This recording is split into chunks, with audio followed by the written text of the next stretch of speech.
Assalamualaikum warahmatullahi wabarakatuh.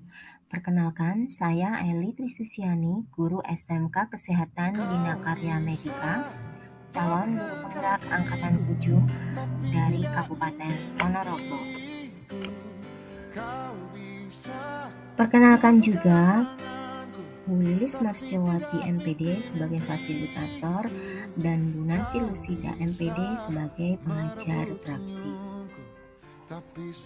Pada video kali ini saya akan memaparkan aksi nyata saya dalam modul 1.4 tentang budaya positif, di mana bentuk aksi nyata yang saya lakukan yaitu yang pertama mengimplementasikan konsep modul budaya positif di lingkungan kelas dengan membentuk keyakinan kelas bersama murid. Kemudian yang kedua, mengadakan diseminasi budaya positif pada rekan sejawat di SMK Kesehatan Bina Karya Medika untuk berbagi pemahaman dan pengalaman yang saya dapatkan dalam modul 1.4. Rancangan tindakan untuk aksi nyata yang pertama yaitu pembentukan keyakinan kelas. Budaya positif adalah nilai-nilai keyakinan-keyakinan dan kebiasaan-kebiasaan di sekolah yang berpihak pada murid, agar dapat berkembang menjadi pribadi yang kritis, penuh hormat, dan bertanggung jawab.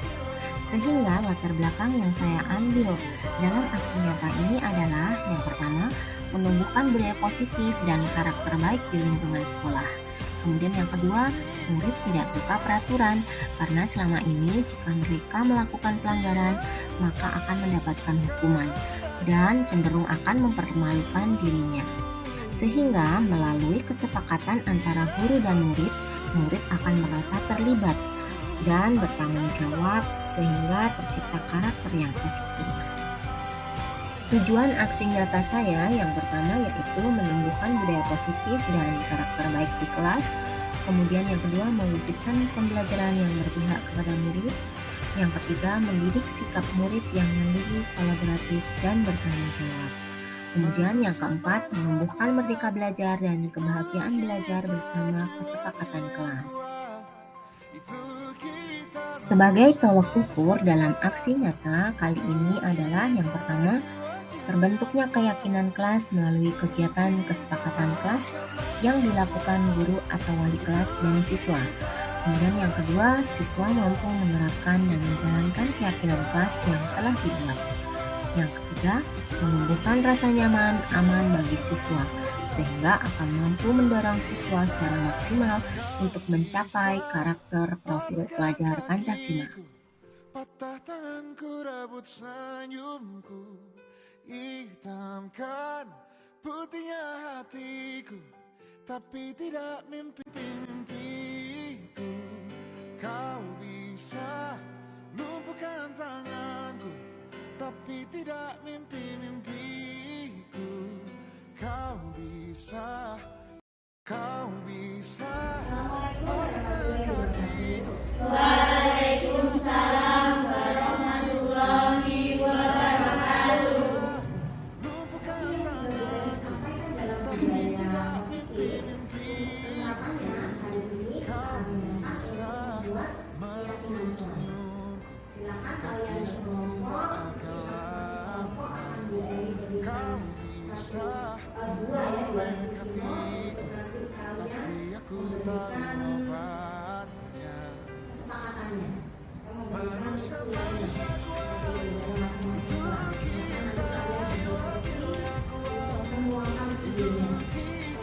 Siapa yang kalian punya.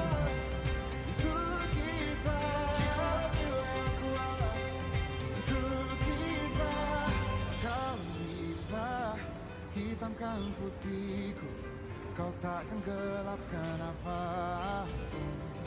Kau bisa runtuhkan jalanku, kan ku temukan jalan yang lain. Silakan kalian menuliskan idenya dalam kesepakatan kelompok ini. Silakan berdiskusi.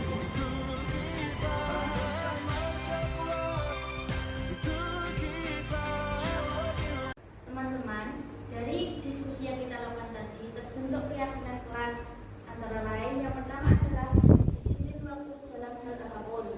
Yang kedua, berdoa sebelum dan sesudah pelajaran. Dan yang ketiga, belajar dengan antusias, semangat, dan percaya diri.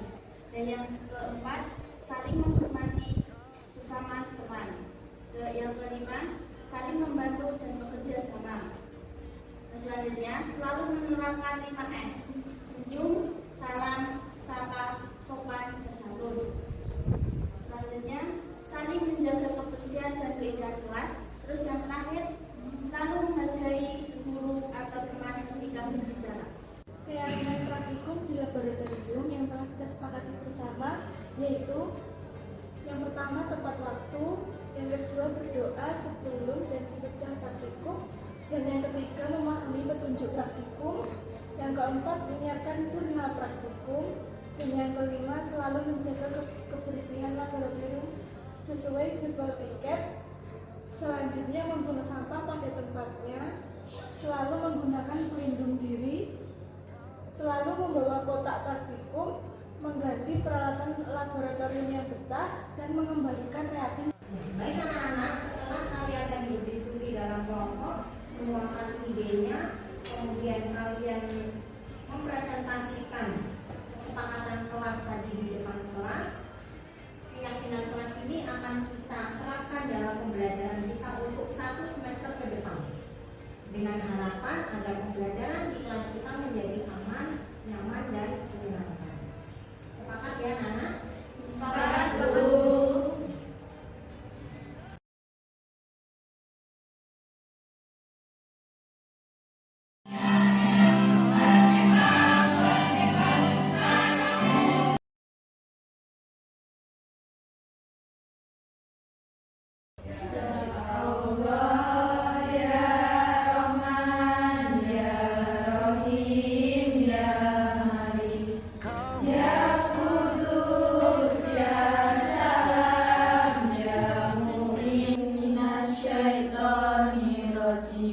Bismillahirrahmanirrahim.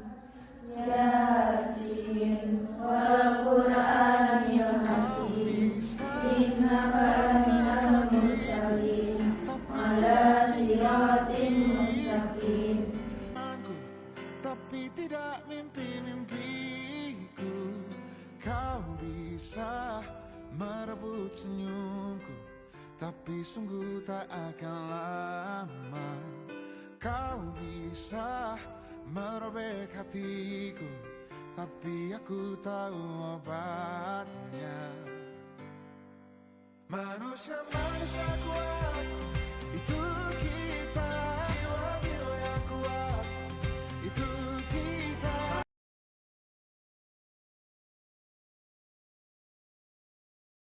Ilmu pengetahuan alam dan sosial. Assalamualaikum warahmatullahi wabarakatuh. Waalaikumsalam warahmatullahi wabarakatuh. Bagaimana kabarnya anak-anak hari ini? Alhamdulillah baik, Bu. Baik ya, sehat semua ya? Alhamdulillah. Ya, hari ini rencananya Bu Eri kembali mensosialisasikan budaya positif ke kalian, seperti yang sudah Ibu Eri pelajari di modul 1.4 budaya positif dalam pendidikan calon guru penggerak, itu ya. Jadi sebelum kita mulai sosialisasi atau diskusinya, mungkin Bu Eri ingin ngecek konsentrasi kalian. Nanti Bu Eri akan sebutkan nama binatang, kemudian kalian menjawab, namun jawabannya itu menyebutkan kembali nama binatang yang di belakang hurufnya. Itu ya, bisa kita mulai ya? Bisa, Bu. Ya, Bu Eri akan menyebutkan nama binatang harimau. Kita Unta, ya. Dilempar ke siapa? Eki, ayam, Ayam. Nah, Nesa. Huruf atau binatang dengan huruf M. musang, Oh, musang, iya. Bagus. Jadi beberapa kata yang sudah kalian lontarkan dari nama-nama binatang ini menunjukkan tingkat konsentrasi kalian, ya. Baik, anak-anak. Untuk selanjutnya, karena tema kita budaya positif, tentu saja kalian harus mengetahui dulu ya, apa sih budaya positif itu? Ada yang tahu? kebiasaan baik, Bu. Selain itu, apa?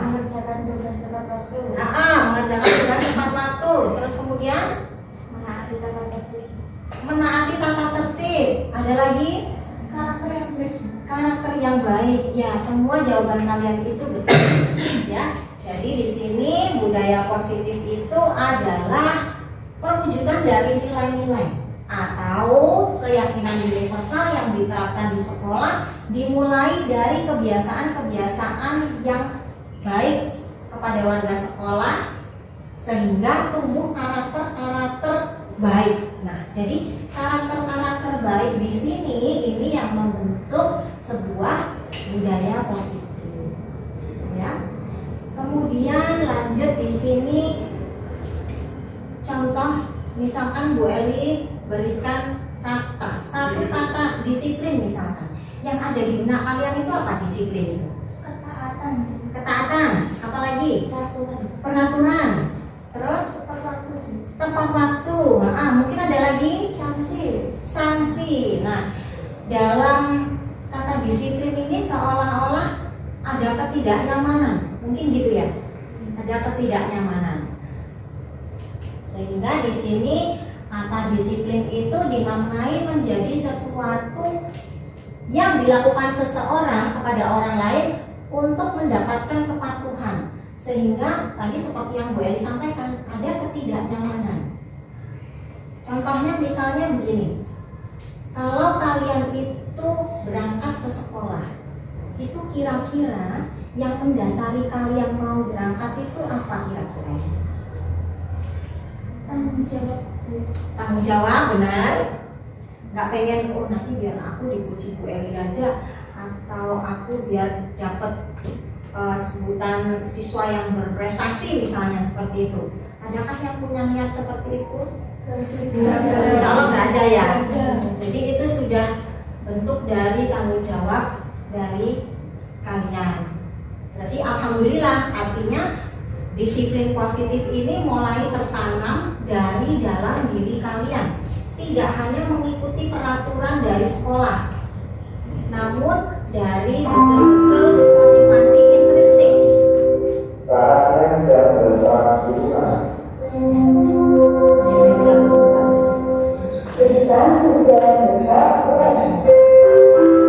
Kemudian lanjut, di sini ada pertanyaan lagi. Nah, ini kira-kira sebagai seorang siswa tadi ya, hadir di sekolah tepat waktu itu, motivasi yang mendasari itu jawaban dari nomor 1, nomor 2, atau dari nomor 3? Nomor berapa kira-kira? Nomor 3, yakin ya?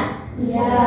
Yakin ya di sini. Jadi ingin menjadi orang yang menghargai waktu, kemudian juga menghargai diri sendiri sebagai teladan bagi murid-murid, karena Anda percaya tindakan sebagai siswa akan dicontoh oleh teman-teman kalian sendiri. Nah, ini yang dinamakan nilai-nilai kebajikan. Kira-kira nilai kebajikan itu ada apa saja tadi? Kalau yang di dalam baru kita mau berangkat sekolah aja, saling di sini saling menghargai, saling menghormati, kemudian ada rasa tanggung jawab di situ ya. Nah, ini yang jadi satu rangkaian tadi. Dimulai kita dari berdisiplin pada diri sendiri sehingga timbul nilai-nilai kebajikan yang ada di dalam diri kita. Nilai kebajikan itu suatu nilai-nilai positif dengan tujuan mulia yang biasanya sudah tertanam dalam diri kita sendiri. Ya. Kemudian di sini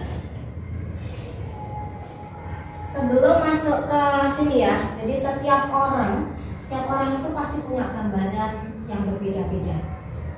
Jadi tentang pandangan tentang di dunia, kemudian juga perilaku, semua perilaku yang kita lakukan itu juga mempunyai satu tujuan di sini. Jadi ibaratnya gini, misalkan di sekolah itu sudah ada peraturan sekolah, datang harus tepat waktu, ke sekolah tidak boleh terlambat. Kemudian ada banyak sekali ya peraturan yang ditempel. Nah, itu harapannya itu adalah kalian mematuhi ini ya dari dirinya kalian sendiri. Jadi yang bisa mengontrol itu ya kalian sendiri. Jadi bukan karena kita ada peraturan seperti ini kok, ya wis kita ikut aja. Biar kita tidak dihukum misalnya, atau kita tidak diberi sanksi oleh sekolah misalnya. Tidak seperti itu harapannya, ya. Jadi dari disiplin positif itu kemudian timbul satu nilai-nilai kebajikan yang itu muncul dari dalam diri kalian, ya. Kemudian beberapa minggu yang lalu ini kita sudah membuat satu keyakinan kelas. Ada satu pertanyaan Bu Eni, kira-kira apakah keyakinan kelas ini sudah kalian terapkan dalam kelas kalian? Insya Allah sudah, Bu. Insya Allah sudah ya. Mungkin Bu Eli pengen dapat contoh yang sudah kalian lakukan dalam penerapan keyakinan kelas ini apa? Datang tepat waktu. Datang tepat waktu. Menjalankan tugas piket. Menjalankan tugas, jadi datang tepat waktu. Kemudian kalian kan kemarin sepakat setiap pagi harus piket kelas gitu ya, harus ada piket kelas. Nah itu sudah dilaksanakan? Sudah. Adakah teman yang membangkang, aku nggak mau piket, aku di rumah aja nggak pernah nyapu kok, di sini suruh nyapu? Adakah yang seperti itu? Tidak, Bu. Tidak ada ya. Semua melakukan tanggung jawabnya dengan betul. Ada lagi mungkin setelah di kelas bagaimana yang kalian lakukan? Setiap hari kita berdoa. Setiap hari kita berdoa. Setelah berdoa membaca Al-Husna. Terus setiap hari Jumat kita juga membaca surat Yasin. Oh iya, sip. Itu kebiasaan baik yang harus terus kita lestarikan. Ini yang menjadi pembeda sekolah kita dengan sekolah yang lain. Ini kebiasaan baik. Mungkin ada lagi yang bisa kalian ceritakan dalam penerapan keyakinan kelas ini?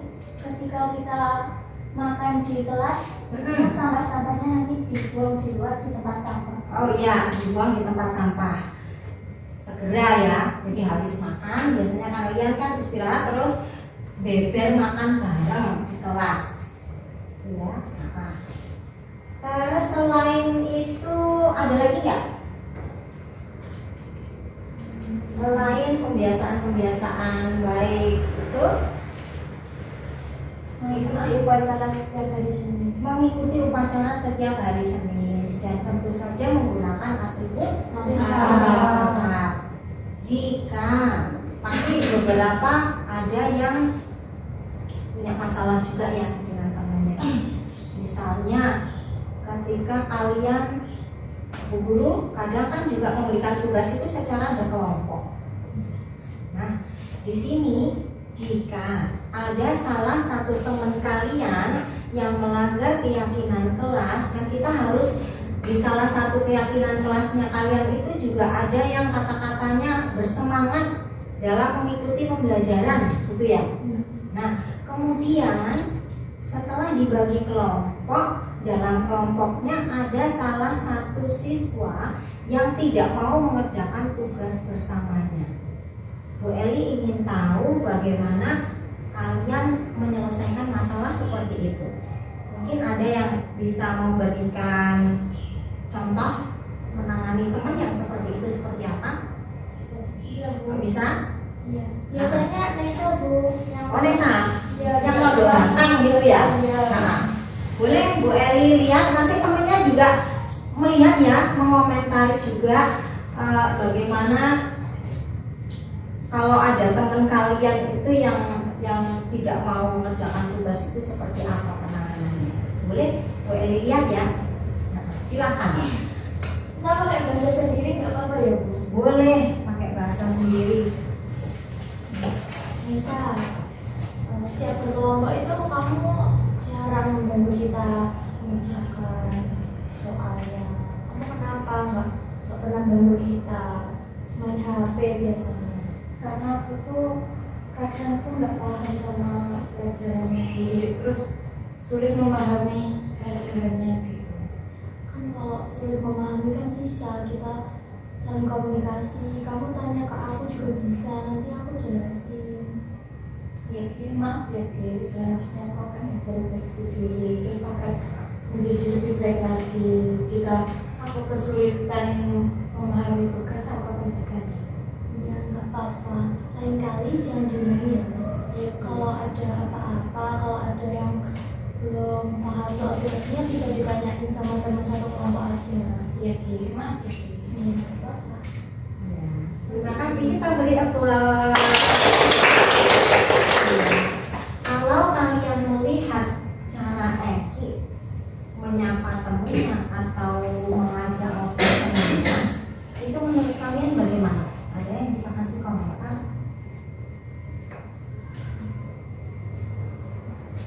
Ya. Gimana? Jadi posisi Eki ini sama seperti yang kemarin Bu Eri pelajari di segitiga restitusi ya. Jadi kita kalau melihat satu pemecahan materi itu melihat dulu latar belakang yang dia lakukan, kenapa seperti ini itu kita gali dulu. Kemudian selanjutnya kita istilahnya melakukan identitas dulu ya. Kemudian digali apa sih penyebabnya, kenapa kamu begini, kenapa kamu begitu. Terus kemudian di situ setelah dia menjawab, kita tanyakan atau kita validasi kesalahannya di sini. Ya, kenapa kok kamu melakukan itu? Terus kemudian juga kesalahannya kita istilahnya kita utarakan. Kemudian setelah itu kita juga menanyakan ke dia solusinya apa biar hal ini tidak terulang lagi. Mungkin kalau belum paham, tadi seperti yang disampaikan Eki ya, kalau misalkan tidak paham ya kita bisa ngobrol bareng, istilahnya gitu ya tadi. Bisa tanya, nanti pasti aku akan menjelaskan. Seperti itu ya. Ya, jadi juga sama dalam modul yang sudah Bu Eli pelajari itu juga ada tahap-tahap yang memposisikan teman itu seperti apa. Kemudian di sini, nah ini lagi, nah sampai di titik ini dari diskusi kita yang mungkin hanya sekilas ini, kira-kira apa yang bisa kalian ambil? Mungkin salah satu bisa menyebutkan atau mengutarakan kebermanfaatannya seperti apa tadi yang sudah Bu Eli lontarkan itu. Kita tadi dari awal kita membicarakan apa tadi? Disiplin positif. Disiplin positif ini akan membentuk satu budaya positif. Itu ya. Terus kemudian budaya positif salah satunya yang sudah kalian terapkan itu adalah pada keyakinan keyakinan kelas. Nah, di sana kalian kemarin kan membuat suatu kesepakatan. Ada banyak sekali ya. Kita ada bikin 2 kemarin di kelas dan juga di laboratorium. Dan harapannya dari penerapan kelas yang sudah kita bentuk itu betul-betul kalian terapkan dan muncul dari dalam diri kalian sendiri, ada nilai-nilai kebajikan yang ada di situ. Seperti yang tadi kalian sampaikan, nilai kebajikannya ada rasa tanggung jawab, rasa menghargai, rasa menghormati. Terus kemudian juga selain itu ada rasa kasih sayang. Sama seperti pada kebutuhan dasar yang kita butuhkan. Kita itu ada 5 kebutuhan dasar yang kita butuhkan. Yang pertama itu adalah fisiologis. Fisiologis itu apa? Ada yang tahu? Sandang, pangan, papan. Jadi apa yang kita pakai, tempat tinggal kita, kemudian setiap hari supaya kita sehat, kita juga perlu makan. Kemudian yang kedua adalah kasih sayang. Jadi kebutuhan dasar yang kalian juga ingin, istilahnya ingin kalian capai juga kasih sayang. Kasih sayang itu apa sih? Saling mengasihi dan menyayangi. Kemudian juga selain itu apa kira-kira kalau kasih sayang? Saling dicintai dan mencintai. Misalnya seperti butuhkan itu adalah apa lagi? Kesenangan, have atau ya, kesenangan. Jadi saya suka membuat kue, Bu. Saya suka membuat produk, Bu, misalnya seperti itu. Ada satu kesenangan yang itu membuat kalian itu suka atau nyaman datang untuk ke sekolah. Kemudian selain itu kebutuhannya juga apa selain itu? Kebebasan, ya. Kebebasan itu ada satu waktu senggang yang kalian itu libur. Nah, di dalam liburan itu kalian bisa pakai untuk mengeksplor apa saja yang kalian suka. Terus kemudian yang terakhir ada kebutuhan penguasaan di situ. Kebutuhan penguasaan di sini itu adalah kebutuhan tentang aktualisasi diri. Kebutuhan saya pengen bisa kok. Terus kemudian saya juga pengen berkompetensi. Saya juga pengen berprestasi. Nah, itu pengaktualisasian diri, gitu ya. Jadi kita melihat satu sisi masalah itu memang yang pertama harus kita lakukan itu adalah menggali latar belakang. Jadi semua orang melakukan satu tindakan itu pasti ada yang melatar belakangi. Sebelum kita langsung memberikan judge atau langsung memberikan punishment misalnya, atau langsung memberikan hukuman misalnya, seperti itu. Jadi kita gali dulu apa yang mendasari dia melakukan seperti itu. Kemudian kita validasi tindakan dia yang salah. Kita tunjukkan kamu seperti ini itu bagaimana, seperti itu. Jadi terus kemudian juga kita pancing-pancing tadi supaya seperti ini tidak terulang itu bagaimana. Jadi harapannya dia bisa memunculkan idenya sendiri. Kalau saya berbuat salah, saya harus melakukan sesuatu yang lebih baik lagi, misalnya seperti itu. Itu ya.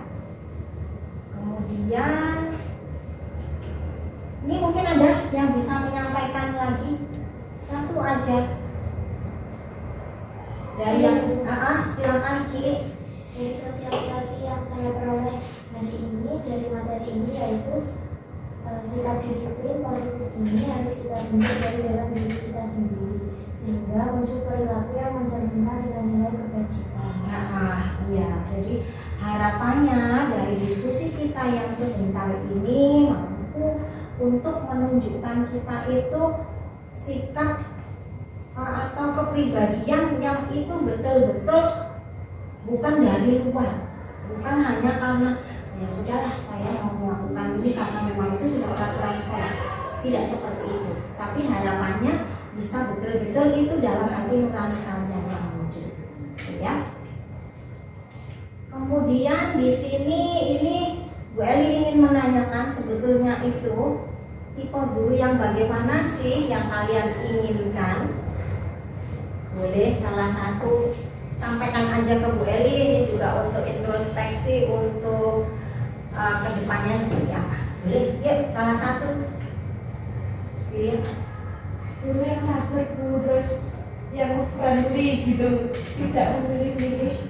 Tidak memilih-milih. Ya. Contoh tidak memilih-milih itu seperti apa? Maksudnya tidak pilih kasih gitu loh. Oh, tidak pilih kasih. Oh, jadi merasa mungkin ada guru ini kok sukanya sama ini gitu. Ya. Ya. Yang lainnya mungkin ada yang mau menyampaikan idenya? Nesa, Guru yang tidak terlalu mengasih tugas banyak. Oh gitu. Karena sudah banyak beban, Bu, jadi jangan ditambah beban hidupnya gitu ya. Ya. Tapi balik lagi memang harapannya Bapak Ibu guru ini kan kompetensi yang diminta gitu ya. Terutama kompetensi. Jadi memang ada hal-hal yang memang harus dicapai. Beliau untuk menggali kompetensi yang kalian miliki. Jadi memang beberapa ini dikasih tugas dulu. Coba kalau dikasih tugas seperti ini, anaknya mampu atau tidak, bisa atau tidak. Jadi menggalinya memang beberapa tugas. Nanti juga introspeksi untuk dirinya sendiri, gurunya itu juga ya, Bu Eli juga. Nah, ini sama juga seperti yang Bu Eli dipelajari di modul 1.4 ini memang ada beberapa tipe guru juga, yang ini ada 5 tipe guru. Yang pertama itu ada tipe guru penghukum. Contohnya begini, kalau misalnya kita melakukan satu kesalahan, dia nggak tanya tapi langsung misalnya datang terlambat, terus kemudian suruh push up misalnya. Nah ini contoh guru yang tipe penghukum. Kemudian juga ada tipe guru yang membuat rasa bersalah. Jadi dia belum menanyakan latar belakang si anak ini melakukan satu kesalahan, namun dia mengatakan dengan kata-katanya, kamu membuat kecewa ibu, kamu membuat ibu ini tidak dihargai juga oleh guru lain karena dianggap tidak bisa mendidik kalian, misalnya seperti itu. Jadi yang tipe kedua yang apa tadi? Guru yang rasa bersalah. Kemudian juga ada yang ketiga, ini tipe guru teman. Teman ini yang seperti Yulia sampaikan, friendly. Kita nyaman bu dengan guru itu. Namun terkadang tipe yang teman ini sok tidak bisa, ada beberapa siswa yang tidak bisa menggarisbawahi, tidak bisa ini maksudnya, tidak bisa memisahkan garis benang merahnya. Dianggap ini teman, ya sudah kita ngomong apa adanya. Ini dampaknya terkadang siswa ini seperti melunjak atau seperti gimana ya, tidak menghargai guru. Kalau yang ketiga ini. Kemudian yang tipe guru lagi yang keempat itu pemantau.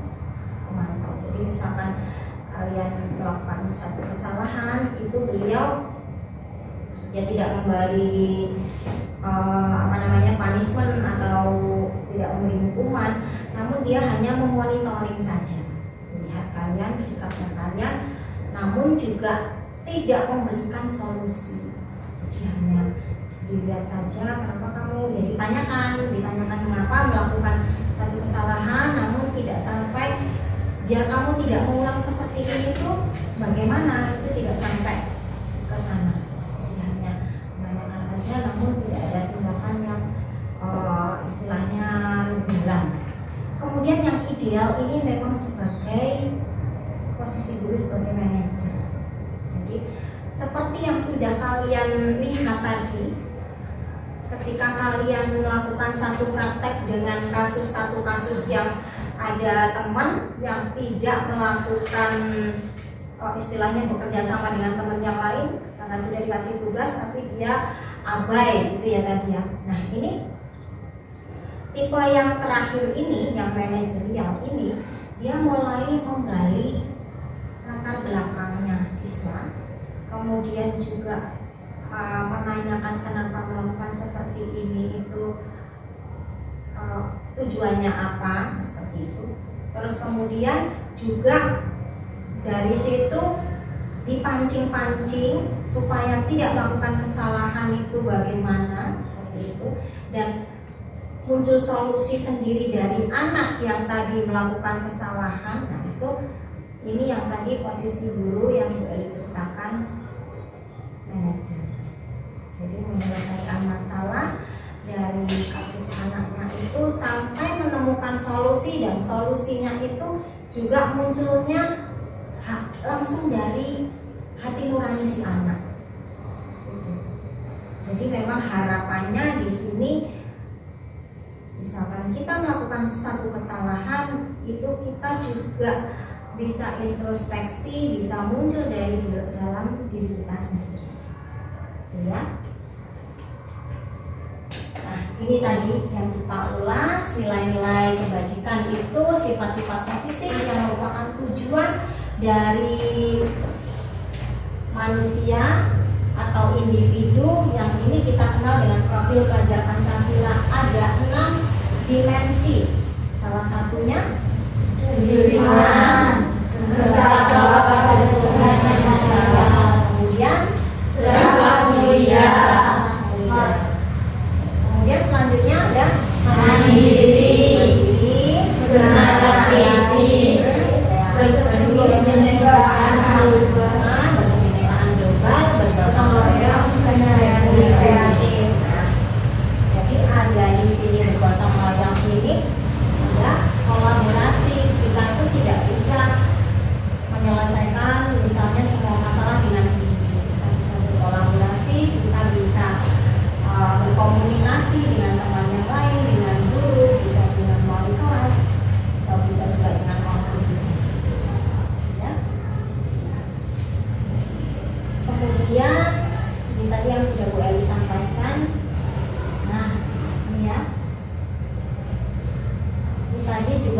rekomendasi yang sudah Bu Eli sampaikan tadi. Disiplin positif ini adalah salah satu cara untuk meningkatkan kesadaran kalian dan memberdayakan anak untuk melakukan suatu tanpa sebuah ancaman maupun dari hukuman. Terus kemudian yang paling atas ini yang paling penting di sini. Jadi dalam disiplin diri ini bisa berperilaku yang mengacu pada nilai-nilai kebajikan universal dan memiliki motivasi intrinsik yang berasal dari dirinya sendiri. Kemudian yang tadi menyelesaikan kasus itu di sini. Jadi istilahnya kalau dalam modul yang Bu Eli pelajari tadi itu restitusi namanya. Apa restitusi ini? Mengajarkan kepada kalian itu untuk mencari solusi masalah dan kemudian juga berpikir tentang orang seperti apa yang mereka inginkan serta bagaimana harus memperlakukan orang. Ya. Mungkin sampai di sini ada yang mau ditanyakan? Belum ada ya. Jadi harapannya dari keyakinan kelas ini itu bisa kita review, bisa kita ubah-ubah lagi sesuai dengan apa? Sesuai dengan kebutuhan yang kita inginkan. Kita pengen kelas seperti apa? Kita pengen guru seperti apa? Itu bisa kita lakukan satu komunikasi, kita bisa buat satu kesepakatan kelas yang nantinya juga disosialisasikan ke guru-guru yang lain dengan cara bagaimana ditempel di situ, dan jika ada satu siswa yang melakukan kesalahan bisa melihat itu ada Bu di sini Bu keyakinan kelas yang sudah kita bentuk kemarin, jadi bisa saling mengingatkan. Mungkin itu yang bisa Bu Eli sampaikan untuk hari ini. Bu Eli akhiri kalau sudah tidak ada pertanyaan ya. Bu Eli akhiri. Sekian dari Bu Eli. Wassalamualaikum warahmatullahi wabarakatuh. Waalaikumsalam warahmatullahi wabarakatuh. Terima kasih Bu Eli.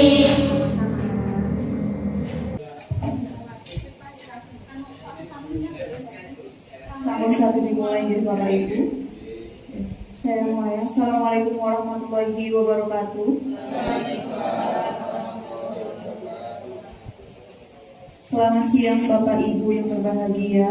Pertama, marilah kita panjatkan puji dan syukur atas kehadirat Allah Subhanahu wa Ta'ala yang telah memberikan kesempatan kita semua dapat berkumpul di acara ini dan juga memberikan keselamatan, kesehatan sehingga kita dapat berkumpul di aula tanpa halangan suatu apapun. Shalawat salam semoga tetap tercurahkan kepada junjungan kita Nabi besar Muhammad SAW yang telah melimpahkan syafaatnya nanti di yaumul qiyamah. Saya selaku moderator akan membimbing jalannya acara pada siang hari ini, yang mana acara ini akan disampaikan DP. Acara pada siang hari ini adalah merupakan acara diseminasi mengenai budaya positif oleh calon guru penggerak angkatan 7 dari SMK Kesehatan Bina Karya.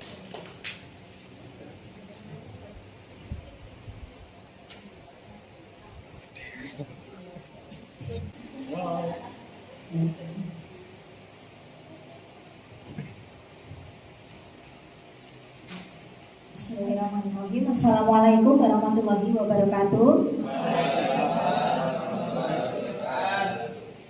Selamat siang Bapak Ibu sekalian. Sebelum saya melanjutkan presentasi hari ini, saya ada sedikit pantun untuk Bapak Ibu. Pergi ke pasar membeli mangga, tidak lupa membeli gurita. Mari kita bersama belajar untuk SMK kita tercinta. Mohon maaf Bapak Ibu, saya berdiri di sini itu bukan bermaksud nanti untuk menggurui, namun seperti pantun yang barusan saya sampaikan, kita belajar bersama, kita sharing bersama terkait dengan pengalaman mungkin yang sudah Bapak Ibu berikan di kelas yang Bapak Ibu ampu. Bapak Ibu, di sini ada memang beberapa mindset perubahan yang harus sedikit kita rubah, ngoten ya Bapak Ibu. Terus kemudian di sini saya melanjutkan untuk memantapkan karakter dan juga peradaban kita sebagai pengajar itu untuk lebih memantapkan dalam budaya positif. Di sini itu adalah dengan penerapan langkah kita, ya. Langkah kita yang pertama itu adalah dengan keyakinan kelas. Namun sebelum nanti saya membahas keyakinan kelas, saya akan membahas dulu atau kita belajar bersama dulu tentang nilai-nilai kebajikan.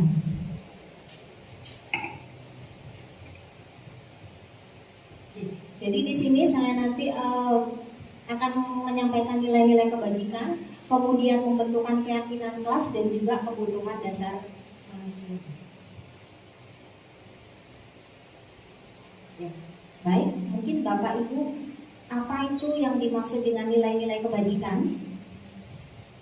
Ada yang mau nyatakan? Di sini ya, sifat-sifat positif manusia yang merupakan tujuan mulia yang ingin dicapai setiap individu. Mungkin Bapak Ibu ada yang bisa memberikan contoh nilai kebajikan ini apa ya? Jujur, boleh. Disiplin, ya. Kemudian tanggung jawab, komitmen, ya, baik itu ya, saling menghargai, saling menghormati, kemudian juga kasih sayang, ya Bapak Ibu. Kemudian di sini muaranya adalah supaya tercipta profil pelajar Pancasila. Jadi mungkin Bapak Ibu juga tidak asing ya, karena kita di kelas 10 itu juga sudah melaksanakan kurikulum merdeka. Ada 6 dimensi. Kira-kira apa Bapak Ibu? Yang pertama, sebelum gotong royong, jadi profil pelajar Pancasila itu ada 6 dimensi. Yang pertama, di sini beriman, bertakwa kepada Tuhan Yang Maha Esa dan berakhlak mulia. Kemudian yang kedua ada mandiri, bernalar kritis. Kemudian berkebinekaan tunggal, bergotong royong, dan terakhir adalah kreatif. Contoh yang sudah saya amati di sekolah kita, seperti kemarin di acara kelas meeting, Bapak Ibu, Mapel P5 ini menggelar panen karya, begitu ya, dengan bertemakan P5 ini. Jadi siswa itu melakukan suatu karya, kemudian mereka tampilkan di acara kelas meeting. Itu ya Bapak Ibu. Kemudian lanjut seperti yang tadi saya sampaikan, untuk memantapkan karakter, kita mempelajari keyakinan kelas. Mungkin Bapak Ibu bertanya, mengapa sih harus keyakinan kelas? Bukan kok peraturan saja. Sebelum itu dijawab, ini ada pertanyaan ya, mengapa kita memiliki peraturan tentang penggunaan helm pada saat mengendarai kendaraan roda 2 atau motor? Kira-kira apa Bapak Ibu? Untuk keselamatan. Kemudian kalau yang kedua di sini, mengapa kita memiliki peraturan tentang penggunaan masker dan mencuci tangan? Untuk keselamatan juga, untuk kesehatan. Nah, di sini nilai-nilai keselamatan dan kesehatan ini yang kita yakini adalah sebagai nilai-nilai kebajikan. Ya, kan? Jadi tadi balik lagi nilai kebajikan tadi apa Bapak Ibu? Nilai positif yang ada pada diri kita manusia ini untuk tujuan yang mulia.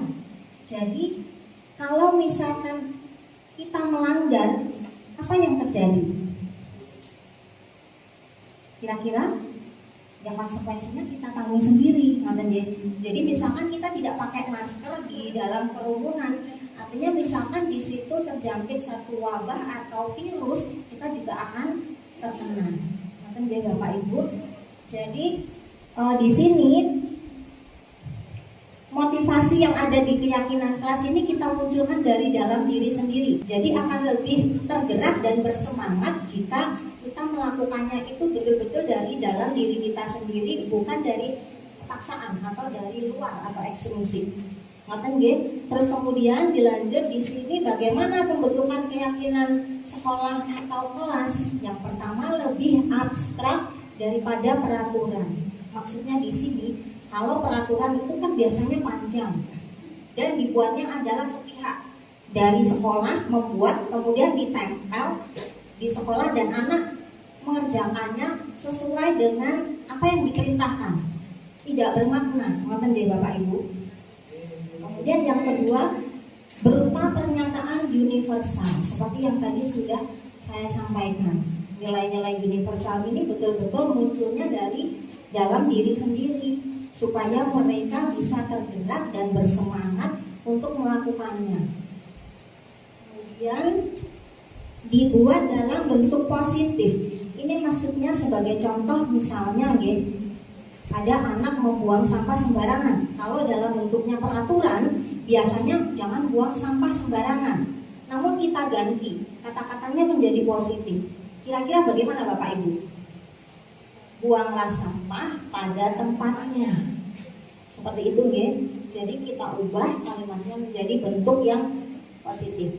Next, kemudian di sini sedikit saja agar mudah diingat. Jadi biasanya kita membuat keyakinan kelas ini dengan siswa ada kesepakatan dan sedikit.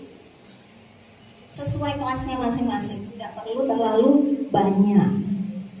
Kemudian sesuai dengan kondisi kelas dan sekolah, jadi kita adakan seperti curah pendapat seperti itu ya. Jadi mereka menginginkan kelas yang seperti apa. Kemudian di sini, ini perbedaannya dengan peraturan tadi. Kalau peraturan itu kan hanya sepihak, jadi hanya dari sekolah saja. Namun di sini kita melibatkan siswa supaya ada komunikasi antara siswa dan juga guru. Selain itu juga memberikan edukasi juga kepada siswa supaya dia mau mengutarakan pendapatnya. Makanya Bapak Ibu. Kemudian di sini contoh-contoh kegiatan membuat keyakinan kelas. Yang pertama saya lakukan itu seperti tadi saya sampaikan, berdiskusi tentang peraturan. Nah ini kita lakukan curah pendapat. Contohnya bagaimana Bapak Ibu? Kita pancing-pancing siswa kita itu bagaimana kelas yang dia inginkan. Contohnya misalnya, ketika kita mengikuti pelajaran supaya kita baik, itu sikap kita bagaimana? Kemudian supaya kita juga tidak ketinggalan, kita harus bagaimana? Datang ke sekolah itu bagaimana? Seperti itu Bapak Ibu. Terus kemudian contoh lagi, misalnya ada teman yang berbicara, sikap kita bagaimana? Itu kita pancing-pancing agar mereka itu mau mengeluarkan pendapatnya. Kemudian selanjutnya kita lakukan perumusan peraturan menjadi satu keyakinan. Jadi di sini mereka membuat dan juga di sini didesain supaya lebih menarik, mungkin menggunakan Canva atau menggunakan apa sesuai kreativitas mereka masing-masing. Di sini. Terus kemudian di sini yang dia tulis dalam kertas-kertas kecil tadi itu ditempelkan. Ya, jadi kegiatan selanjutnya adalah menempelkan keyakinan kelas ini dalam satu tempat. Itu Bapak Ibu. Kemudian selanjutnya di sini ada beberapa contoh mungkin yang bisa diadopsi atau nanti harapannya itu adalah Bapak Ibu juga melakukan pembentukan keyakinan kelas ini. Jadi tidak hanya di mapel saya, namun terutama di wali kelas biasanya yang ketemu pertama kali dengan siswa ketika awal masuk itu pasti wali kelas. Jadi ketika awal pembelajaran, ketika kita melakukan kontrak pembelajaran dengan siswa, nah itu kita lakukan pembentukan keyakinan kelas ini. Ini ya Bapak Ibu, contohnya tadi yang setelah kita pancing-pancing dengan beberapa pertanyaan, ini maksudnya supaya dia muncul idenya, muncul kreativitasnya. Apa yang dia inginkan dalam kelas tersebut? Ini ada disiplin waktu. Dia belajar dengan antusias seperti yang tadi saya sampaikan. Misalnya di sini, ketika ada teman yang presentasi, itu siswa harus mendengarkan dengan baik. Di sini ada menghargai teman atau guru yang sedang berbicara.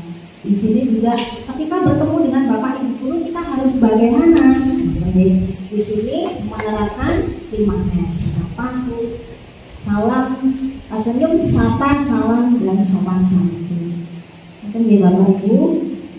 Next, kemudian ini yang saya buat keyakinan kelas ketika praktikum di laboratorium. Karena kita ada kompetensi, ada 3 kompetensi, mungkin nanti di farmasi akan berbeda dengan keyakinan kelas yang saya buat. Ini beberapa contoh di Bapak Ibu.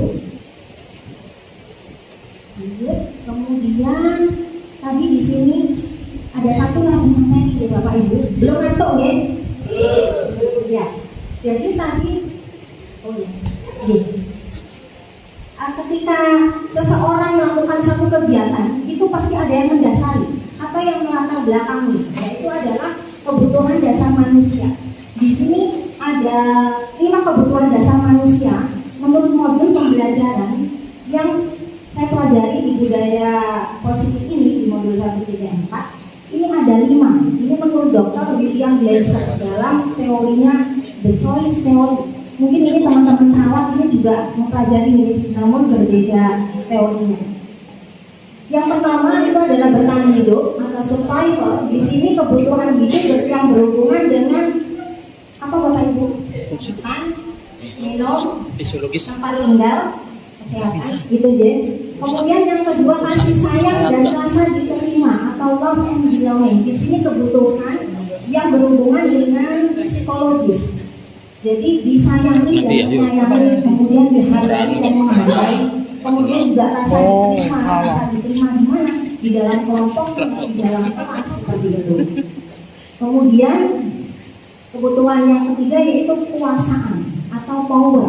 Di sini adalah kebutuhan yang berhubungan dengan pengakuan atas kemampuan. Contohnya bagaimana Bapak Ibu? Jadi dia secara kompetensi atau secara skill atau prestasi ini diakui. Ngoten ya Bapak Ibu. Next, kemudian kebebasan atau freedom. Nah, di sini berhubungan dengan anak-anak ini tidak mau terikat. Ngoten ya Bapak Ibu. Ada waktu-waktu senggang yang dia ingin liburan, dan dalam liburan ini dia menggunakan waktunya untuk mengeksplor, untuk mencoba hal-hal baru yang mereka anggap itu adalah satu kesukaan. Ya. Kemudian di sini kesenangan atau fun. Jadi anak-anak ini tidak lepas dari bermain. Ya Bapak Ibu. Jadi dia suka bermain, suka bersenang-senang, suka bergembira, suka humor. Jadi kalau kita kaitkan mungkin dalam pembelajaran di sini, bagaimana juga kita menciptakan pembelajaran itu yang bisa membuat senang anak-anak didik kita. Jadi dia tidak acuh-acuh atau misalkan kita tanya dia diam aja, tidak seperti itu. Tapi kita buat mereka senang. Next, Bapak Ibu, di sini ada contoh.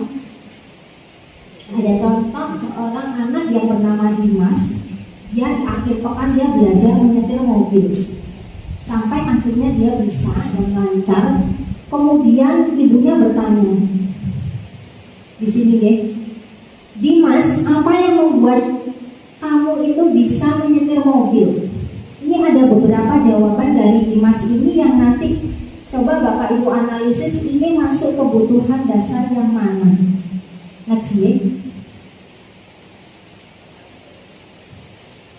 Nah, yang pertama Bapak Ibu, aku merasa bangga dan keren. Ini kira-kira masuk kebutuhan dasar yang mana dari kelima tadi? Penguasaan, ya.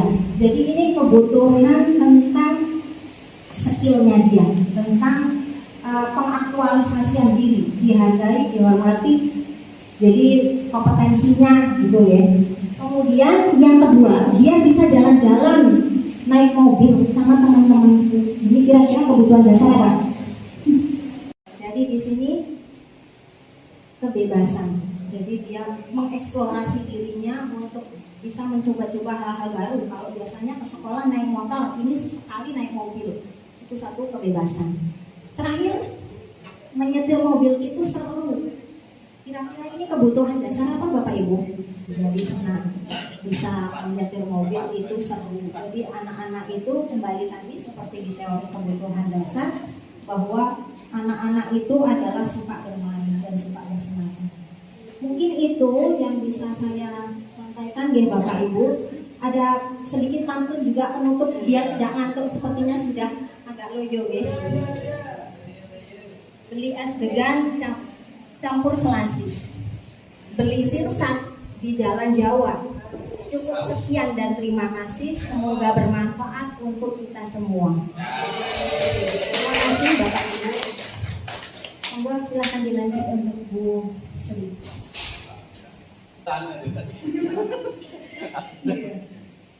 Oke, sudah bisa kita mulai ya. Termin pertama silakan 2 pertanyaan saja. Ya, Bapak Firdi, silakan Bapak pakai mikrofon atau ke depan saja Pak. Ke depan Bapak Firdi.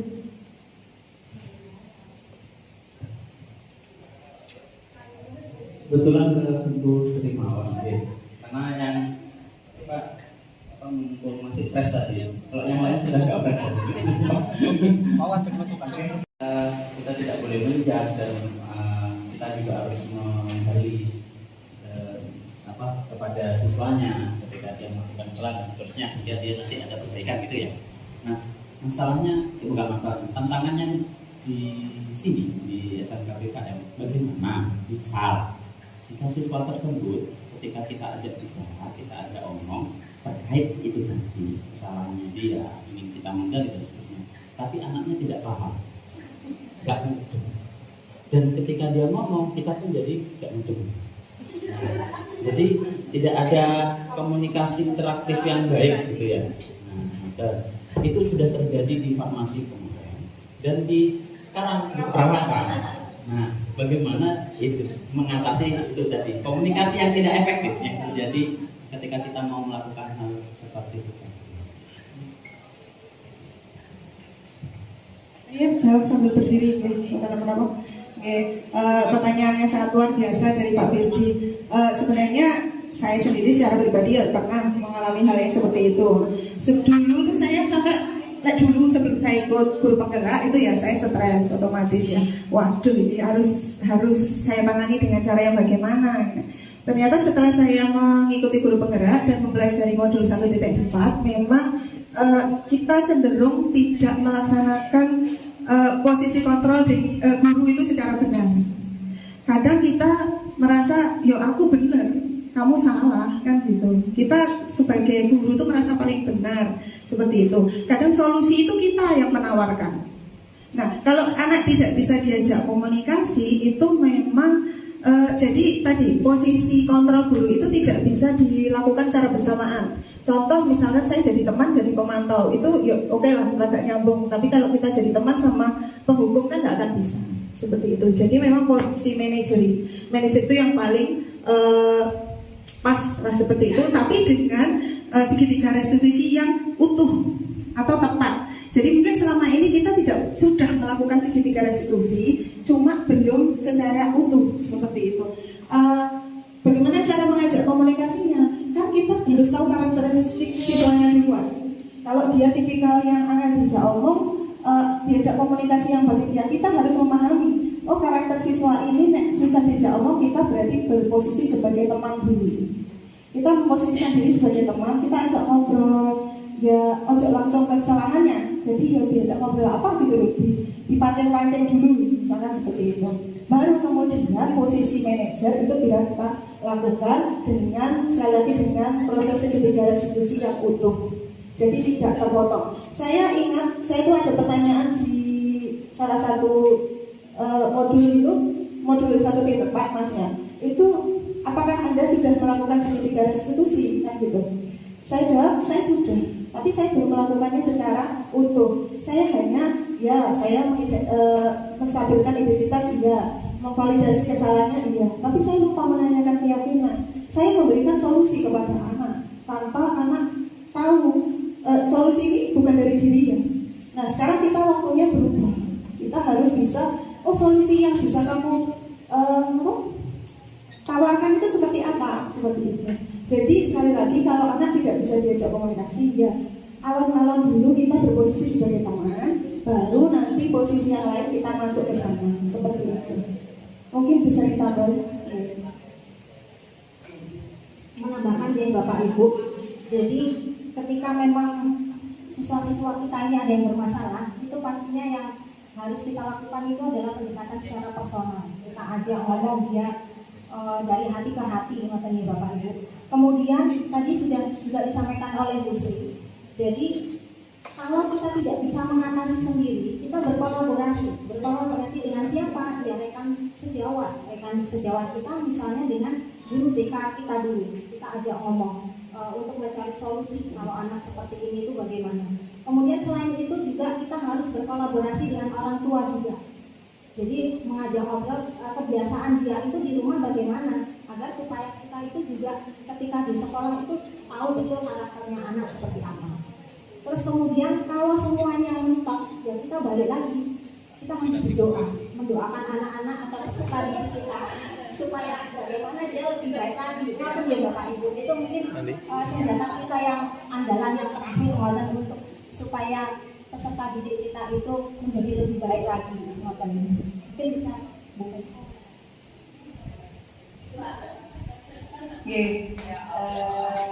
Sebetulnya tadi Pak Billy juga sudah menyampaikan bahwa ini terjadi pada farmasi yang disampaikan di restitusi ini. Dan waktu itu memang saya juga seperti Bu Sri sudah melakukan restitusi, tetapi memang belum sempurna, belum lengkap.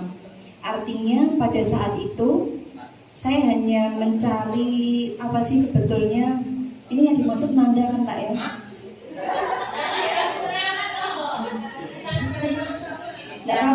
Sudah alumni.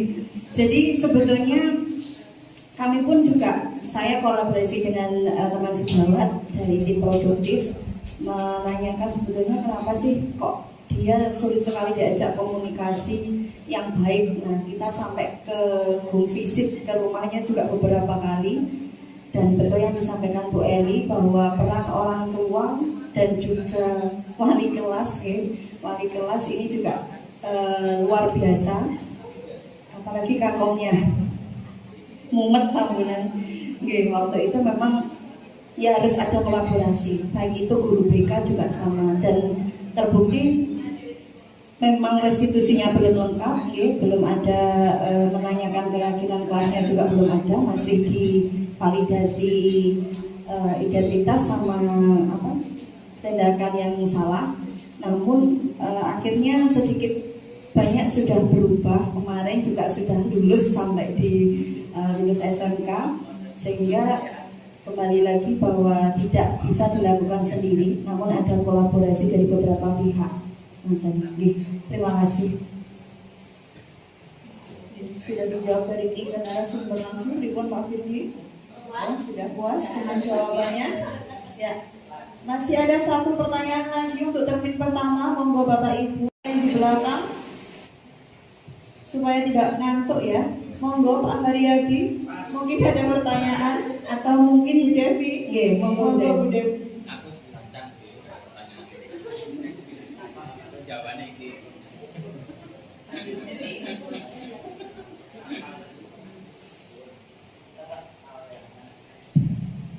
Ya, terima kasih. Nah, pertanyaan ini untuk materinya Bu Eli, tadi kan mengenai keyakinan kelas. Nah, biasanya di keyakinan kelas itu dibuat oleh wali kelas pas di awal masuk.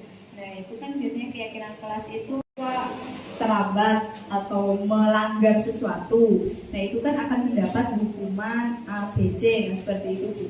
Tapi kalau pas pada waktu itu kita sudah membuat keyakinan kelas, tapi ada beberapa guru yang mungkin jadi membela gitu, seperti membela, oh berarti ini tidak boleh dilakukan, terus dibiarkan saja, nah seperti itu.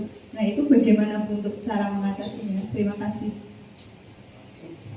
Terima kasih, pertanyaan yang luar biasa ini. Jadi biasanya kalau ada anak yang melanggar itu ibunya dalam arti di sini wali kelas itu pasti sedikit membela, Bapak Ibu. Jadi ketika kita membuat satu keyakinan kelas, di sini itu harus kita bicarakan juga konsekuensinya. Jadi misalkan kalau melanggar, nanti apa yang harus dia kerjakan, apa yang harus dia lakukan. Mungkin seperti itu nih Bapak Ibu. Jadi kita kita komunikasikan juga di awal supaya tidak terjadi apa, kalau melanggar terus dibela, ini jadi akhirnya keyakinan kelasnya kan jadi tidak ada tidak bermanfaat ngoten nggih. Karena seperti mental seperti itu. Padahal ini keyakinan kelas ini kan kita bentuk sebagai suatu curah pendapat di mana di situ kalau keyakinan kelas sudah ditampilkan itu adalah bentuk dari kelas yang mereka inginkan. Jadi supaya mereka nyaman, aman dan juga di kelas itu pembelajaran bisa berjalan baik seperti itu kan, kita buatnya itu adalah dengan seperti itu. Dan harapannya di dalam keyakinan kelas itu kan muncul motivasi dari dalam diri dia sendiri. Jadi ada supaya dia lebih bersemangat, lebih tergerak hatinya, ngoten nggih. Jadi di sini harus kita sampaikan juga konsekuensinya, mungkin seperti itu nggih. Mungkin dari saya itu mungkin bisa menambahkan. Sedikit menambahi, itu tadi kan bagaimana kalau ternyata guru lain itu ternyata malah membela tindakan yang salah, kan seperti itu. Saya tambahkan itu mungkin ya kita keyakinan kelas itu bukan hanya yang membuat wali kelas, bukan. Jadi setiap guru itu kalau bisa membuat keyakinan kelasnya masing-masing, keyakinan kelas mata pelajaran seperti itu. Ketika kemarin saya itu membuat keyakinan kelas matematika. Nah, ketika itu sudah kesepakatan saya dengan siswa, ya sudah itu jangan lupa disosialisasikan, makanya ditempelkan, kan seperti itu. Ketika ditempelkan, ketika ada guru yang lain masuk, silakan ditunjukkan, oh ini loh kesepakatan. Jadi ini jadi kesepakatan kita warga sekolah. Jadi nanti budaya positif ini yang akan terbentuk. Jadi bukan hanya keyakinan kelas. Awalnya memang dari keyakinan kelas, jadinya keyakinan sekolah, jadinya membudaya secara positif di lingkungan sekolah seperti itu. Sampun Bu Devi. Sampun ya Bu Devi sudah terjawab pertanyaannya. Kita lanjut untuk termin kedua. Ada 2 pertanyaan lagi. Monggo Bapak Ibu supaya sesi kali ini saya tidak lengkap kalau belum ada refleksi dari Bapak Ibu peserta diseminasi. Mungkin ada yang mau menyampaikan refleksinya. Monggo Bu Desi. Monggo maju di sini mau.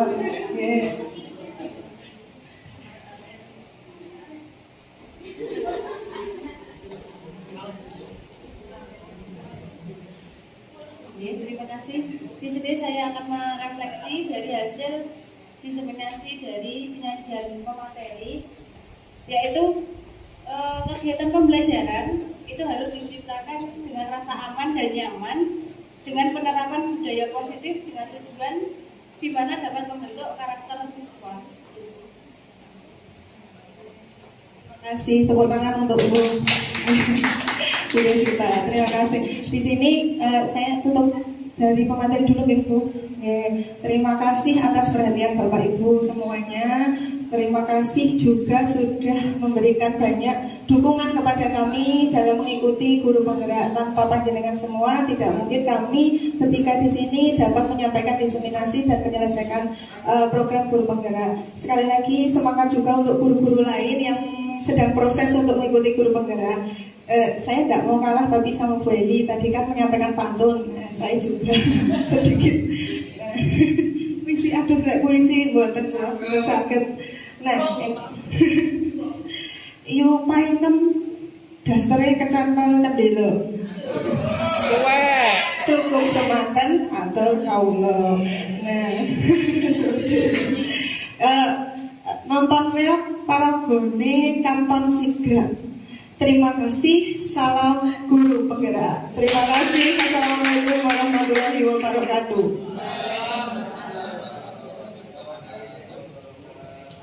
Diseminasi akhir tentang budaya positif di SMK Kesehatan Nagari Medika Ponorogo telah usai. Saya selaku moderator pada siang hari ini mohon maaf atas kekurangan maupun kata-kata yang salah. Ya. Atas perhatian Bapak Ibu, saya aturkan terima kasih. Assalamualaikum warahmatullahi wabarakatuh.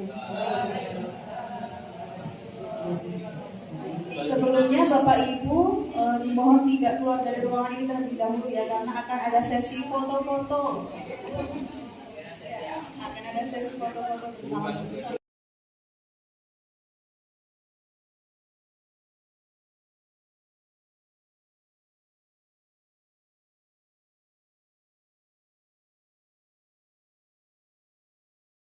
Kau bisa patahkan kakiku, tapi tidak.